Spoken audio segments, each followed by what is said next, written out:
If you've ever thought whether Vietnam-era aircraft such as the Phantom would be useful in the Gulf War, this video will tell you that they were most certainly.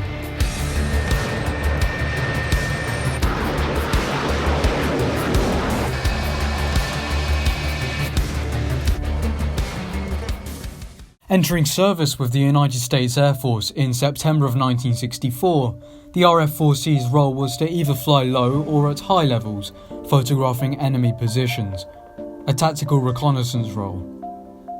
Its nose was of similar shape to the F-4E, however it was a Navy Phantom at heart, the longer nose housing photographic equipment. The RF-4C made its debut over North Vietnam on the 30th of October 1965, serving 26 years before being sent to the Gulf for one last renaissance in its history. The aged RF-4Cs were originally viewed as not being of much value in the Gulf. However, commanders sent more to the Gulf as there were not enough unmanned aircraft to carry out reconnaissance of targets. Reconnaissance is a crucial part of any conflict, telling forces if their attacks and strikes have been in the right places, or gathering advanced pictures of targets yet to be striked.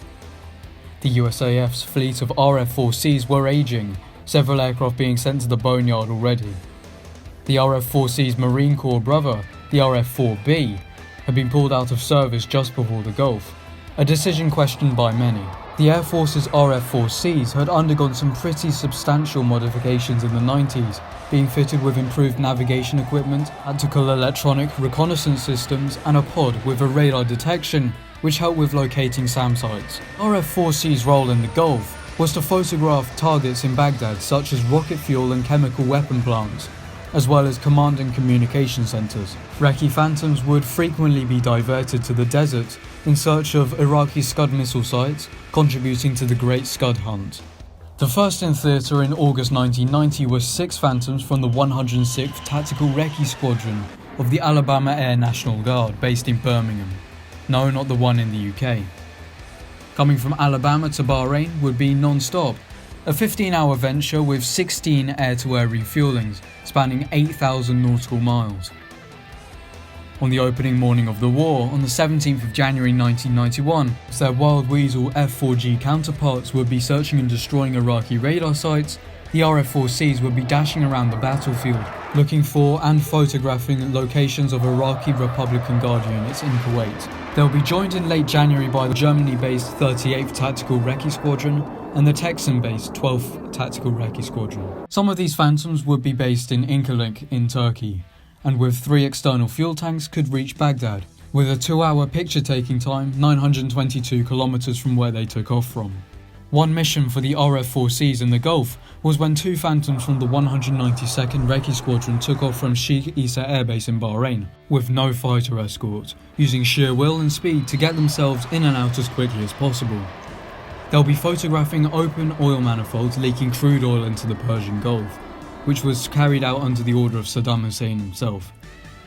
These oil manifolds were on a 40-kilometer strip of coastline, heavily defended by SAMs and AAA. They would be flying at medium level, however due to the extensive smoke produced by the lit oil wells, they had to go lower.